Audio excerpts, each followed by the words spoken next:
this is Tom Laux, Communications Director. Welcome to Connections, my program that airs weekly throughout the month. Different topics, that's why I said weekly.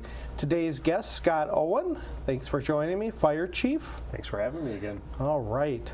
Well, we have a lot of stuff to talk about. As you guys can see on the screen, we're going to talk about your Facebook page and what you've been posting, and get to a little bit know about that, because I know a lot of our viewers may not be able to see you guys, what you post every day, daily, quite a bit on our Facebook page. So that'd be a good time to review this and then kind of go through a few other things if we have time. But I saw this thing earlier, just not too long ago, when I was actually having lunch. I was reviewing your page just to get some ideas. And what is this fire safety stand down? There we are. I just moved it. It was just posted on the 17th of June. Right. You could just elaborate a little bit what that is. So every year, a bunch of the national fire service organizations, the International Association of Fire Chiefs, the International Association of Firefighters, the National Volunteer Fire Council, and some others, all get together and put materials out for this firefighter safety stand down. And the purpose of the stand down is really to bring more awareness to safety-related issues in the fire service. Departments suspend normal operations, normal training for that week, aside from, of course, emergency calls, but they focus a lot on safety training. This year, a lot of the focus is going to cancer awareness and prevention. Firefighters have a greater risk of getting some form of cancer than the general public. And part of what we're doing this year is we're using our training platform that we have and some in-house training and materials we've gotten off of the Firefighter Safety Stand-Down website, and just talking to the crews about cancer awareness and things we can do in-house to be more proactive and hopefully prevent any of us from contracting cancer. And is that because of battling a fire, the smoke and stuff? Because you're not always in a mask outside. It's right out by the engine, or even blocks away. Yeah, so the smoke itself has a lot of bad chemicals in it. I mean, they produce carbon monoxide, it produces acrylenes, it produces formaldehydes. There's a list of like 15 different chemicals that are byproducts of a fire, and that's part of the training that we do, not only for this particular week, but periodically throughout the year, and we remind everyone, even if we're not in a fire and we're back at the station, if we haven't washed our gear and cleaned up the equipment, that is still off-gassing, and we're still breathing that stuff in. That's true. So you actually have to wash some of the big coats that you guys wear. Is that right? Yep. After every after every structure fire where our crews go in, their gear gets washed, and it eliminates all those toxins. It's one of the reasons in the 2020 budget we put in to get a second set of turnout gear for everybody, because right now if somebody is on their first day of their swing and they catch a fire, they don't have a replacement set of gear, so they have to wear that gear for 3 shifts before they can get it into the wash most times. Sometimes they're able to wash it and that, but we only have one washer. We only have air drying. We don't have commercially made dryers for the fire gear. So it takes time. It takes time for that stuff to dry out. Yeah, definitely. I thought I saw a commercial dryer somewhere. I don't know if it was your station or somewhere else. Yeah. Somebody must have had one. In my travels of career here of going into fire. Yeah, they do have them available. Yeah. We just don't. We hang dry ours. Okay. And it takes time. Yeah, you bet. And fires happen in a second. Right. You get one right now and we don't even know. And But that's how it is. So, all right. Well, that's this week. Actually, we're taping this today on our Wednesday. Our date is right into this week, June 16th through the 22nd. So, you guys will be working on it. Let's move down here and see if our internet connection is going to be working. All right. This was neat. I had a chance to be there and watch this come down. I didn't get to see this. I love the idea for the photo. Whoever came up with this it needs to be a photographer as well. But this was the school district Marshfield soccer team, and they had an escort out of town. Yeah, we do it. We do these escorts for a lot of different teams. This one was particularly special, because of first time going to state for soccer. Yeah, it's fun. Those are fun to do. They show the support, and the picture of everybody up on top is pretty neat too. Yeah, it was great, and they had a chance to go down the road here next to us. And if some team or organization wants to do something, do they contact you, or who do they contact? Just contact the fire department. Okay. Yep, and usually the shift commander will set it up. Okay.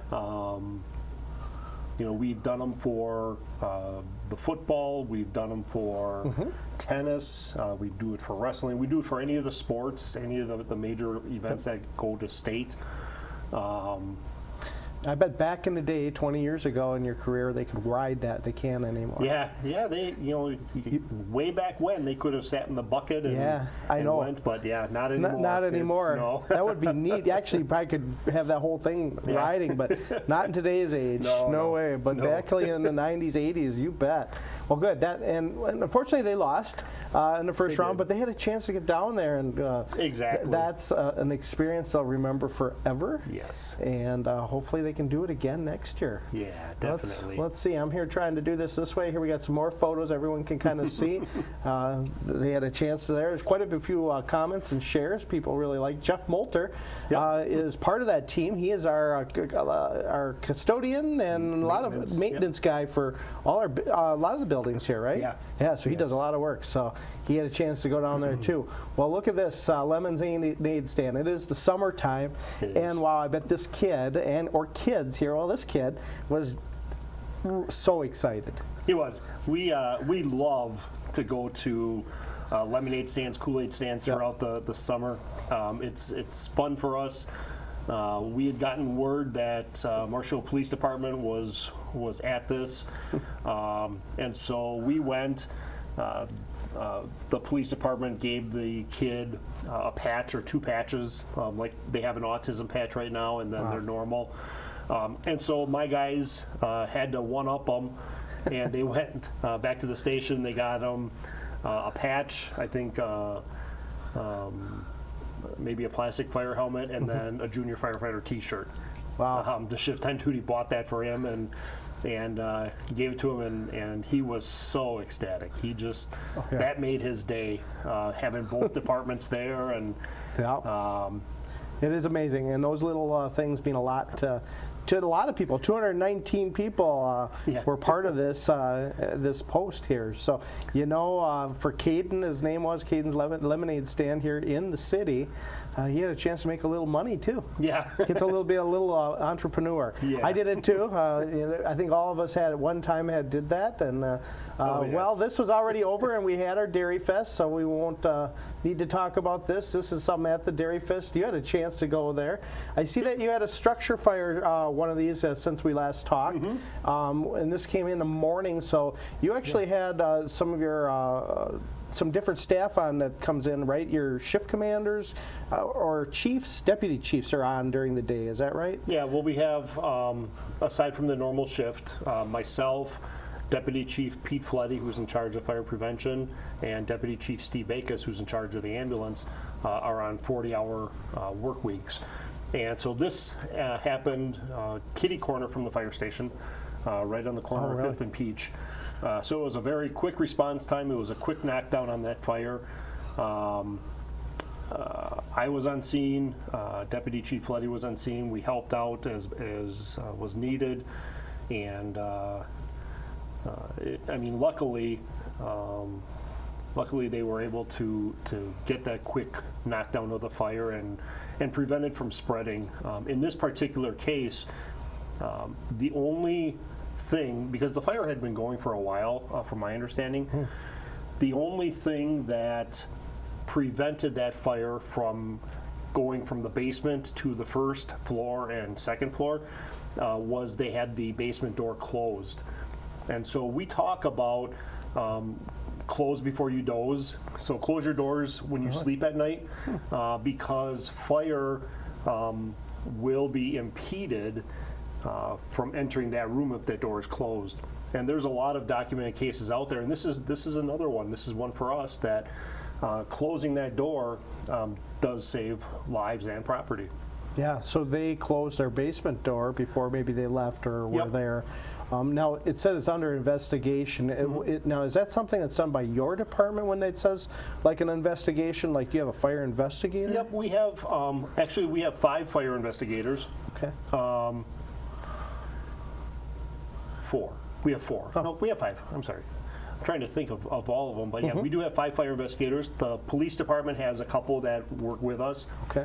And then we also have the Wood County Fire Investigation Task Force, which is made up of members who have an interest in fire investigation, and they are available to respond anywhere in the county, and they come in and they help. We actually had a couple of task force members on this one as well, because we were limited in the number of our investigators.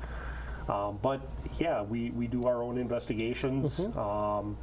And if we need help, we'll call out. The church fire we had last year, we started some of the investigation, but then we turned it over to the state Division of Criminal Investigations, DCI. And they finished the investigation just because it was a high dollar loss. It was a significant structure. But yeah, we do our own investigations when we can, and we go from there. Now, this fire here just near you, was there a determination yet of it? I Are we still honestly working on it? don't even know. Okay. I haven't heard the final outcome of this one yet. I know there was significant damage down in the basement. It vented out a window on the south side of the structure, actually the southeast corner. Damage to the outside, and I just drove by, I see it still, so the insurance company's still working on that. Okay. But So, yeah, it doesn't look bad, but from the inside, it could be a Yeah. whole different story yeah, on this. minor smoke damage Okay. to the upstairs and the first floor. So Okay, all right. That was an aerial that someone had a chance to look at. Now, streets are closed off. Is this something that I guess it's hard to put it out because you guys you're battling the fire and want to make sure you do Right. that. But when someone likes, excuse me here, I knew that would happen. Yeah, we got that, guys. All right. Well, that's all right. Anyway, I guess when someone comes upon something like this, they need to detour. Is that correct? Right. Yes. Okay. Yep. Yeah, we typically ask to have the street shut down. Normally, Marshfield Police Department is very good about it. Okay. We normally don't even have to ask them to do that. They will normally just do it. Okay. Especially when we have to start running our yellow supply lines across. Yeah, you don't want to ride over that. No, and it's actually illegal to do that. Oh.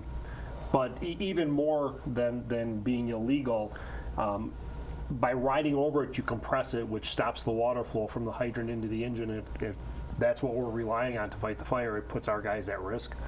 Okay. Yep, definitely. Our guys and gals, I should say, collectively guys.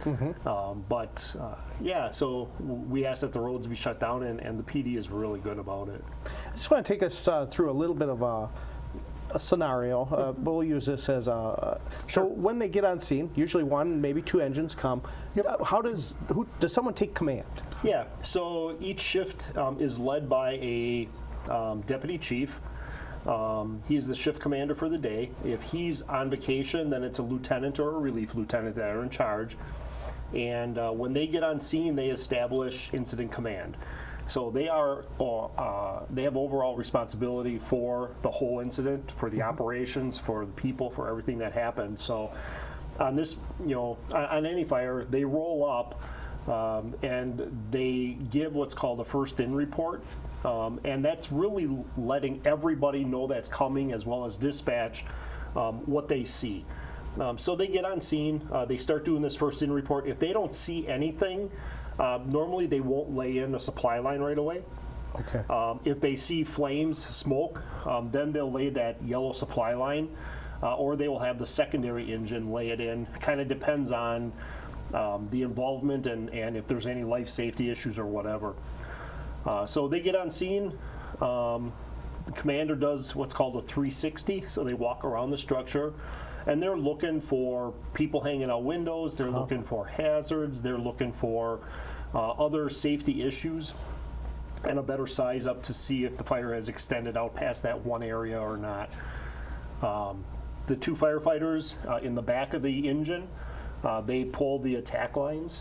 We pull 2 attack lines. One is your primary going in, one's your backup. Second engine company coming in, if they're not establishing the water supply, they're doing a backup line, or maybe they're working on ventilation of the structure. And then our ambulance crew will help connect the hydrant. And they're also our RIT, which is short for Rapid Intervention Team. And they are there to rescue the firefighters in case something happens inside the building. They're dedicated to that. Okay. So that's when you see maybe oxygen tanks too, and ready if they the air tanks air coming. tanks, I should say. Yes. Yep. Okay. Yep. So all of our firefighters, when they're going into a structure, they're in full gear. They're in the air tanks, the SCBAs, the masks. They're breathing air. Okay. And they keep those on all the way through until right before they're ready to pretty much pack up and come home. Oh, really? So they don't have it on inside the truck though as they're driving, No. do they? So right as soon as they pull up, they're pretty quick. Yep, they're pretty quick, and their masks will be either hanging or they will have the regulator ready to go. And as soon as they get to the area they're going to make entry, they'll connect in or hook their mask up, and in they go. Now, we've all been, or I don't want to say all of us, we haven't. I have, as a news photographer, the noise that you hear. If I remember right, they have to leave after 10, 15 minutes. It makes a noise? Yeah, so the air packs have, it's called the vibro alert or some type of an alert mechanism that when it gets down to about a third of the air remaining in the bottle, it alerts the firefighter, hey, you're running low on air, it's time to get out. And so they leave, another crew comes in, they refill their bottles, take a break, and then get the new bottle on and ready to go again. Now, the fire that you had a year ago, about over a year, not a year ago, the church. Yep, that was all day, wasn't it? That was an all day, all night. Okay. I wasn't here for it. I was actually up in Minocqua, and I heard about it from my son because I had left my work phone in the truck, and and he had said, "Oh, what's going on?" I'm like, "I don't know what you're talking about." Yeah. And so I made contact with a couple of the deputy chiefs and asked if they need me to come back, and they're like, "Nope, we got it. It's going well." And but you kind of feel like, oh, I should really come. I feel bad, but I got over it. And but that's why you have your staff, and that's exactly what they're here for. They did a great job, and that's why I have David back there. Nobody sees him, and he's making me look good. So we have staff to help us out. I can't do it all alone. So well, let's move on a bit. We got about 10 minutes left. We're actually moving on, and we talked. Memorial Day was a very important day, and again, you don't want to forget about the people that also fight fires. And there is a state firefighter memorial in Rapids in October. We'll touch base when that gets closer. Do you send anybody to that? We've offered it up every year.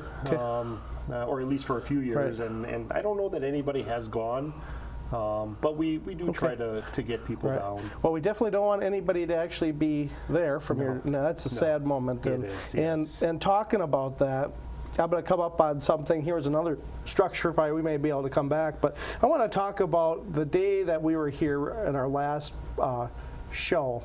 We were talking about the dangers, and I think that same evening that happened to the Appleton firefighter.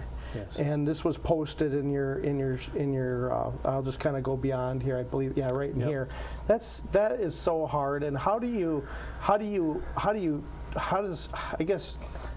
handle that with your staff, the dangers, everyone knows the dangers of this job, police and fire.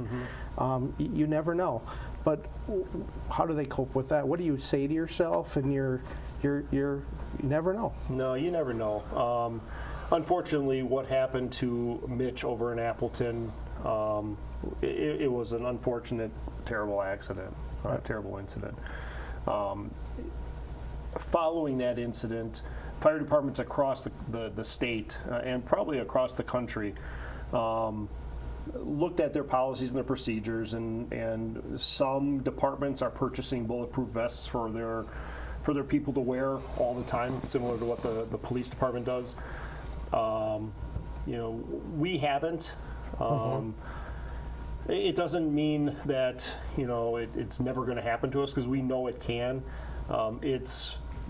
We look at the risks, we look at our potentials, and we look at the safety of the firefighters, aside from the externals, getting overheated and everything else. And if we have to put our fire gear on, do we leave this on? Do we take it off? It adds more weight. It's all this other stuff. So, we do have what's called a rescue task force team, where we do work with the police department, the Wood County Sheriff's Department.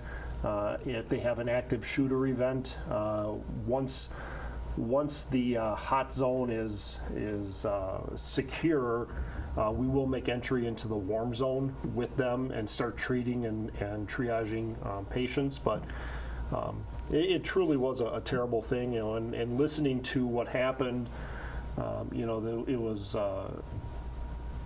overdose. They gave Narcan. They gave a second dose, and that's when the guy got up and started running. We give Narcan all the time. And so we know the dangers. We know what can happen. And unfortunately, it went the wrong way for Appleton that day. Yep.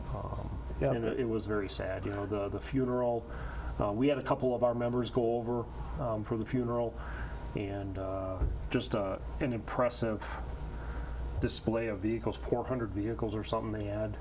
And it was a sad day in Wisconsin. It is a very sad day, and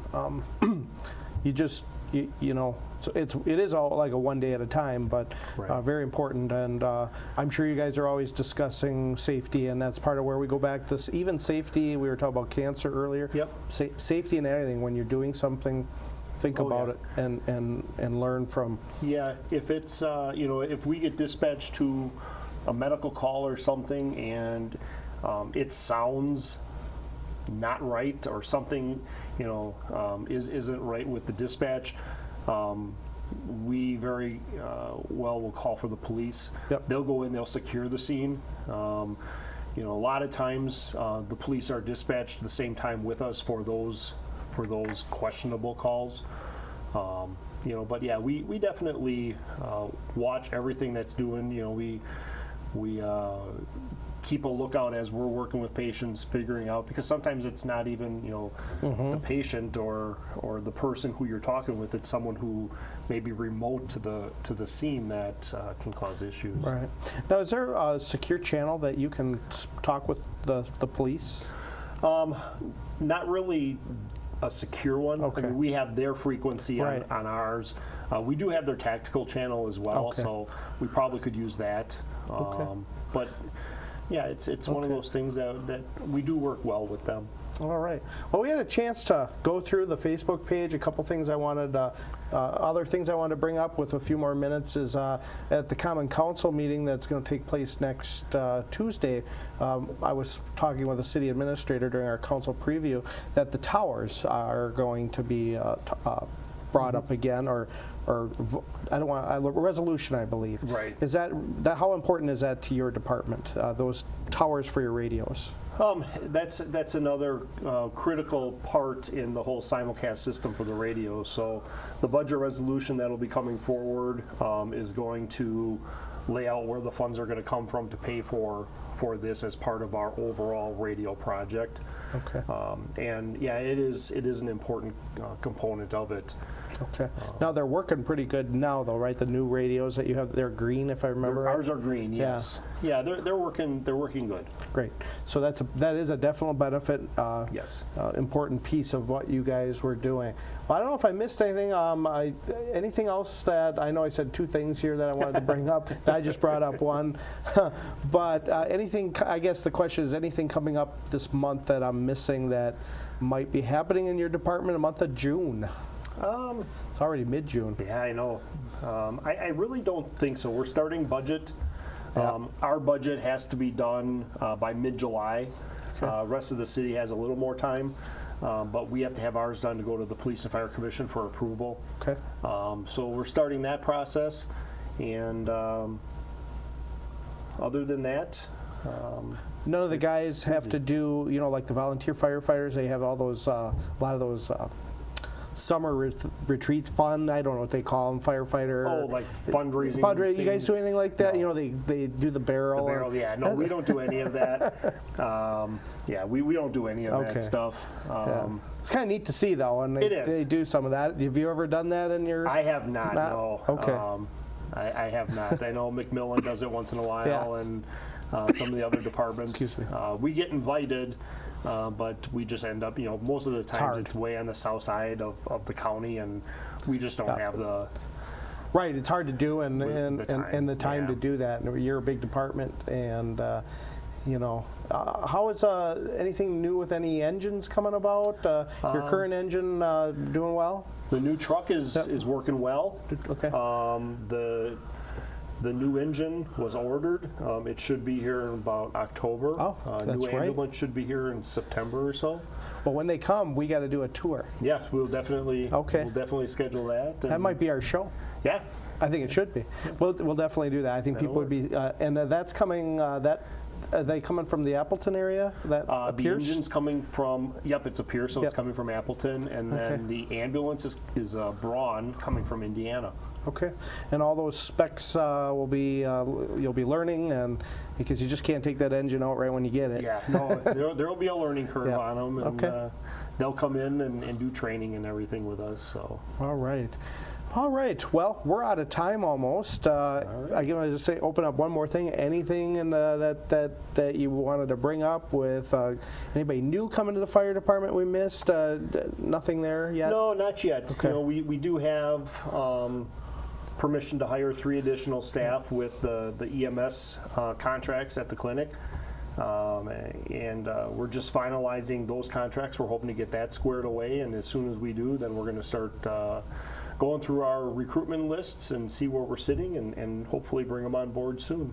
That'll be for Marshfield Fire and Rescue. Yep. So they need to, again, it's for both. Correct. EMS, all part of it. They're all cross-staffed and trained, and That's how it works nowadays. Yeah. It's changed, but 10 years probably been doing that quite a while. We've been doing that here for my entire career, 23. Yeah. But you go through thousands of EMS calls a year. Yeah. So. Last year we ran 3,300, 3,400, something like that. Yeah. Well, we'll have to maybe do a tour of even the current stuff. Maybe that'd be something coming up. We'll see. Yeah, definitely. If our viewers want to see more of a tour of what we were talking about, a little bit more visual, maybe we could do that next time. Definitely, that'd be kind of awesome. Go on site and not sitting here. And yeah, I'll think of some ideas, and if you do as well, Scott, we got to get one of your firefighters. We just talked about it. I say firefighters, but deputy chief. Yeah, well, firefighters too. I will be happy to bring anyone that wants to come and talk. Yeah, well, we'll get one. Otherwise, this guy, I just missed him. He's when you're,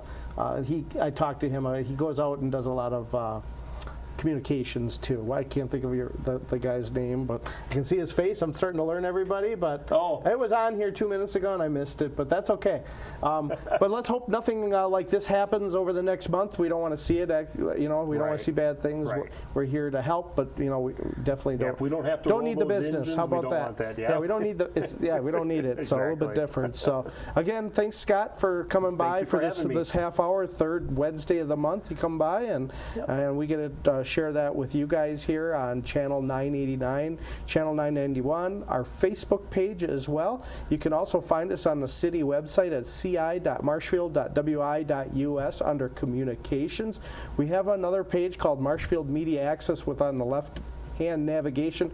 Check us out there. Fire department's in the same spot, not under communication, but ci.marshfield.wi.us. That's real long. I know I went fast, but we're out of time. Thanks again for watching me and Scott on Connections, my weekly program that I do with different department heads as well as other people within the community. So if you need something, give me a call, 715-486-2070. Thanks for watching.